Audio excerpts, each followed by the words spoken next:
আসসালামু আলাইকুম রহমতুল্লাহি ওয়া বারাকাতু। আজকে যে শবে বারাত আসতে চলেছে, এই শবে বারাতে আল্লাহ তাবারক ওয়া তাআলা সমস্ত বান্দাদেরকে মাফ করে দেন, কিন্তু দুইটি ব্যক্তি ছাড়া।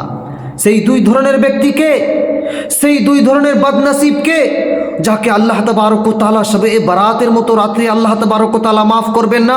হাদিস শরীফের মধ্যে আসছে যে ফায়াগফিরু লিজামিই খালকিহি, আল্লাহ তাবারক ওয়া তাআলা সমস্ত বান্দাদেরকে মাফ করে দেন ইল্লা মুশরিকিন, অর্থাৎ মুশরিক ব্যক্তি, শিরিককারী, যে আল্লাহর সাথে কাউকে শিরিক করবে, আল্লাহ তাবারক ওয়া তাআলা এই রাতে তাকে মাফ করবেন না। আর একটি রাতকে, আরেক সেই বদনসিবকে, আও মুশাহিন, সেই ব্যক্তিটাকে যে হিংসা পোষণকারী, বিদেশ পোষণকারী, সেই ব্যক্তিকেও আল্লাহ রব্বুল আলামিন এত বড় রাত্রে মাফ করবেন না।